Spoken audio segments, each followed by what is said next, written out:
Diplomatic relations between South Africa and the United States continue to deteriorate over the past few months, and the relationship looks far from being mended. In breaking news, the ongoing tensions between South Africa and the US have now surged to boiling point. Washington has threatened consequences over what it deems as slights against its officials. It's accusing Pretoria of blocking its officials from rendering aid to Afrikaners. The US says, quote, it will not tolerate such behavior. The row follows a raid on a non-governmental US refugee processing center in Johannesburg earlier this week. 7 Kenyans have since been deported for working at the center illegally. They did not have work permits. Well, we've had discussions about the stoppage of funding, and it is entirely within their own right. I mean, it is their money, and in many ways it's a wake-up call on our part as South Africans that we've got to find ways of being self-reliant, of relying on our own resources, and that is what our people expect. South Africa is one of the latest countries President Donald Trump has targeted since taking office. Last week, the White House issued an executive order completely cutting off financial assistance to the country. The announcement arrived without ceremony, yet it landed like a shockwave across global markets. South Africa confirmed a sweeping regulatory shift that effectively forced several U.S.-linked corporations to exit strategic sectors of its economy. There were no dramatic speeches, no flags raised, no triumphant headlines from official channels. Instead, the decision was framed as administrative, technical, and overdue. That framing made it even more unsettling. For years, U.S. companies had operated in South Africa under assumptions that no longer held.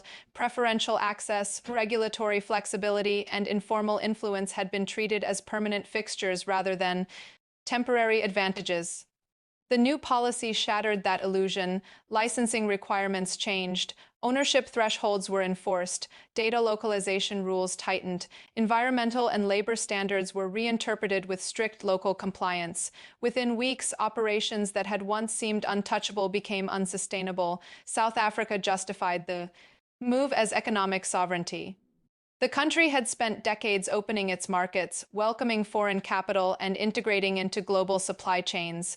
The returns, however, had proven uneven. Profits flowed outward faster than skills flowed inward. Strategic assets generated wealth that rarely stayed within local ecosystems. The imbalance grew harder to ignore. As domestic pressure mounted, what made this moment different was timing. South Africa was no longer acting from a position of vulnerability. Trade diversification had reduced reliance on any single external partner. Manufacturing capacity had expanded. Regional demand had deepened. New financing channels existed outside traditional Western systems. The safety net that once required American corporate presence had been quietly replaced. The decision did not target America explicitly.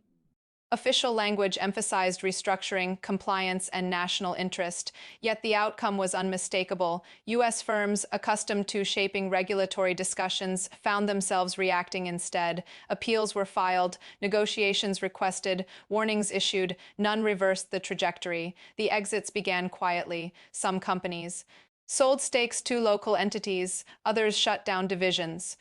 A few attempted re-entry through intermediaries, only to encounter reinforced scrutiny. The message was consistent. Participation was welcome only under South Africa's terms.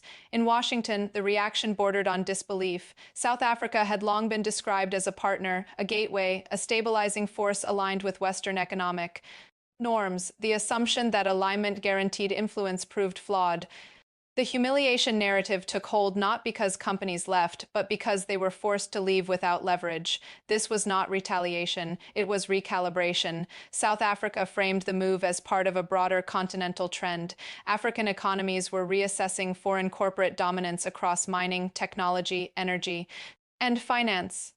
The question was no longer how much foreign investment to attract, but what kind, under what conditions, and with what obligations. U.S. companies struggled with this shift. Their operating models were built on scale, speed, and centralized control.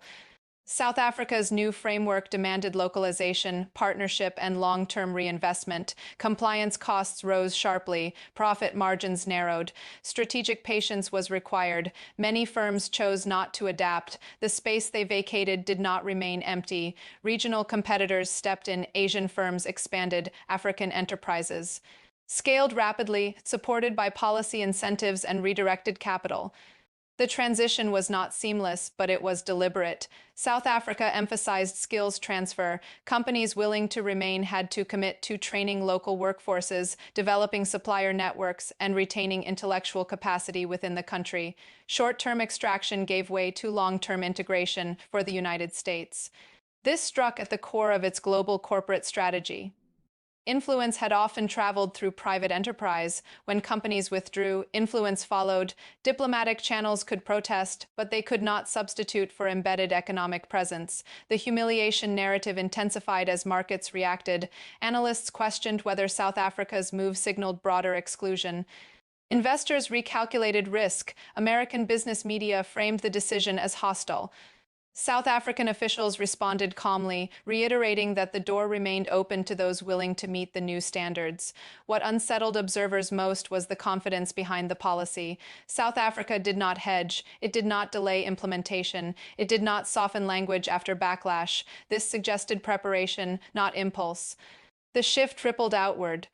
Other African countries observed closely. Some adopted similar regulatory reviews. Others accelerated existing plans. The idea that American companies were irreplaceable lost credibility. South Africa's economy did not collapse. There were disruptions. There were adjustment costs. Yet employment stabilized as local firms expanded.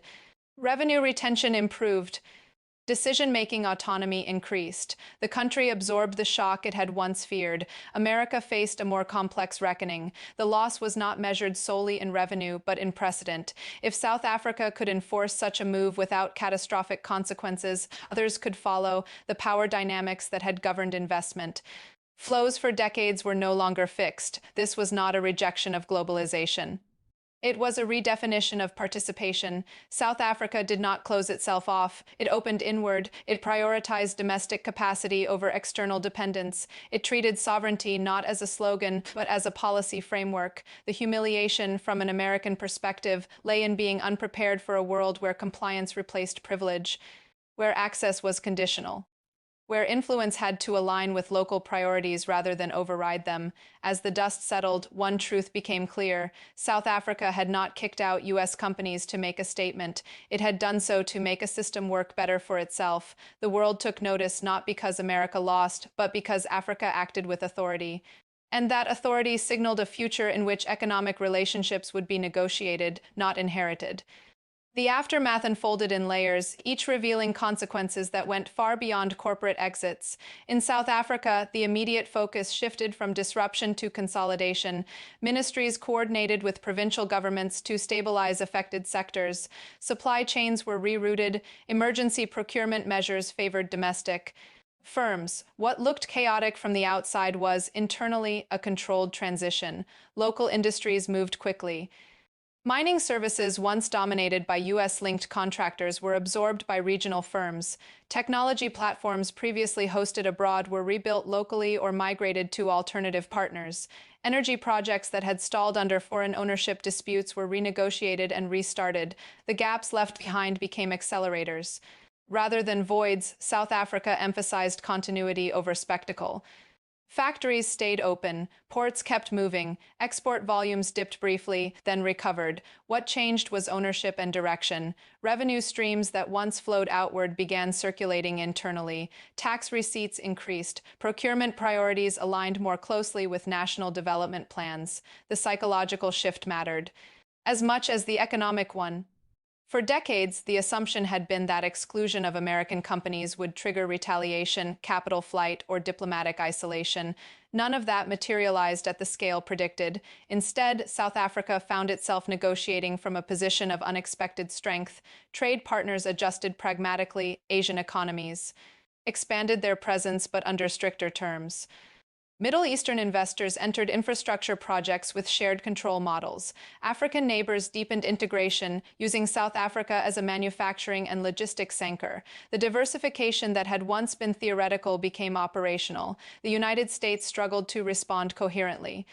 Some policymakers framed the move as protectionist, others warned of long-term instability. Corporate lobbyists pushed for diplomatic pressure, yet leverage was limited. South Africa had complied with international trade frameworks while redefining domestic enforcement. There was no clear violation to contest the humiliation narrative, hardened in American business circles. It was not only that companies had been forced out, but that their departure had failed to produce the anticipated fallout. Markets adapted, consumers adjusted, competitors emerged. The presumed indispensability of American enterprise was quietly disproven. This triggered a broader reassessment. U.S. firms began reevaluating their African strategies, expansion plans paused, risk models changed, compliance teams gained influence over growth teams. The continent was no longer treated as a uniform frontier, but as a collection of assertive markets with distinct rules. South Africa's role as precedent became unavoidable. Other African countries referenced its approach openly. Regulatory audits intensified, contracts were reviewed, local content laws gained enforcement teeth. The message spread without coordination. Access would be earned, not assumed. South Africa positioned itself as a case study. Officials emphasized that the transition had not been anti-American, but pro-structure. The goal was not exclusion, but alignment. Foreign companies were welcome, provided they embedded value locally, respected sovereignty, and accepted oversight. This distinction was lost on some observers, but not on competitors. Companies willing to adapt found opportunities. Joint ventures replaced subsidiaries. Technology sharing replaced licensing fees. Long-term concessions replaced short-term extraction. The cost of entry increased, but so did stability. For the United States, the deeper issue lay in systemic mismatch. American corporate culture favored speed, scale, and exit options. South Africa demanded patience, localization, and reinvestment. These were not incompatible, but they required adjustment that many firms were unwilling or unable to make. The geopolitical implications became clearer over time. Economic presence had long underpinned diplomatic influence. As U.S. corporate footprints shrank, so did informal channels of persuasion. South Africa's foreign policy grew more independent, less constrained by fears of economic reprisal. Voting patterns shifted subtly, trade positions hardened, negotiations became more transactional. This was not alignment with any single power. South Africa avoided replacing one dependency with another. Instead, it cultivated optionality, multiple partners, overlapping interests, flexible arrangements, the removal of dominant U.S. Corporate influence made this balancing act easier. Domestic politics also changed. The success of the policy bolstered confidence in state capacity. Regulatory institutions gained credibility. Public discourse shifted from skepticism to guarded pride. Economic sovereignty, once dismissed as rhetoric, became tangible. There were critics, some warned of reduced innovation, others cited capital constraints. A few sectors struggled more than others, but the overarching narrative held. South Africa had acted decisively and survived. That survival altered expectations. International investors recalibrated what Africa could enforce. The continent was no longer perceived solely as rule-taker. It demonstrated rule-making capability. For American policymakers, the lesson was uncomfortable. Influence could no longer be outsourced to corporations alone. Market access was no longer guaranteed by historical relationships. Engagement required adaptation to local priorities, not reliance on legacy power. The humiliation label persisted in headlines, but it obscured a more nuanced reality. South Africa had not sought to embarrass the United States. It had sought to rebalance its economy. The embarrassment arose from miscalculation, not malice. As months passed, the story evolved. Some U.S. companies returned under new structures, others remained absent. The door stayed open but narrower, framed by conditions that reflected South Africa's long-term vision rather than short-term accommodation. The broader world took note. If South Africa could redefine its economic engagement without collapse, others could. 2. The myth that sovereignty and globalization were incompatible weakened further. This was the deeper shift. Not a dramatic break, but a recalibration of power, not a rejection of foreign participation, but a demand for equity, not humiliation as an objective, but dignity as a baseline. In that sense, the historic move was less about America and more about Africa. South Africa demonstrated that control over economic destiny was not only aspirational, but achievable. That realization echoed across the continent and beyond. And once realized, it could not be easily undone.